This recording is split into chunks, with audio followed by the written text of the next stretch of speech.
Grüß euch miteinander, ich möchte euch da gerne vorlesen. Psalmen auf Berndeutsch vom Berchtold Haller Verlag. Der Psalm 10. Warum, Herr, stehst du so weit weg? Wieso versteckst du dich in der Zeit vor Not?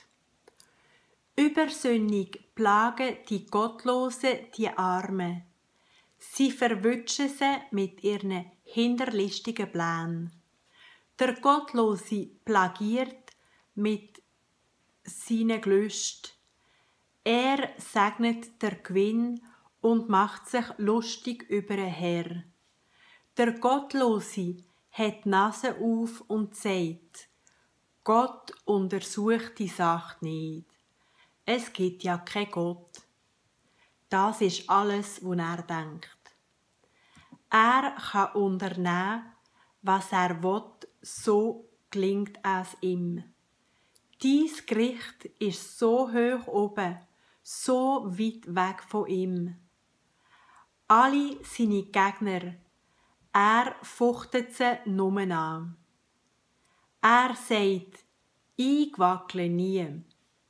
Auf Generationen raus bleibe ich vom Unglück verschont. Er tut nichts als fluchen, beschissen, plagen. Unter seiner Zunge verstecken sich Elend und Unglück.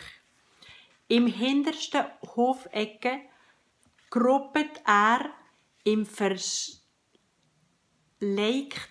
mordet er Unschuldige.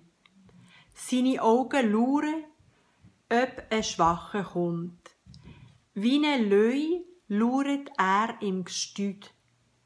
Lauert drauf, einen Armen zu verwutschen. Er packt der Elend und zieht ihn in sein Netz. Er gruppet abe, spannt sich und überfällt die Armen mit seiner grossen Kraft. Er sagt sich: Gott vergisst's. Er schaut sowieso nicht. Er sieht in alle Ewigkeit nichts. Stand auf, Herr, Gott, streck die Hand aus. Vergiss die Elende nicht.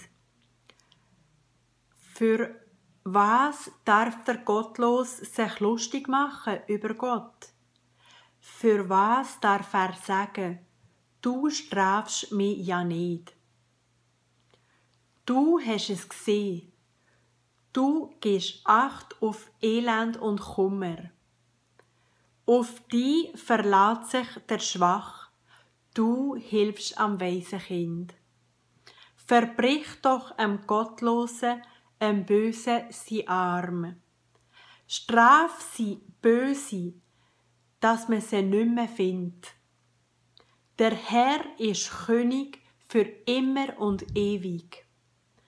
Die Völker sind verschwunden aus seinem Land. Die Armen plangen. Das ist dir zu Ohren gekommen, Herr. Du machst ihr Herz fest und hörst auf sie. Du willst den Weisen und Drückten zum Recht verhelfen, dass im Land kein Mensch mehr Angst muss haben.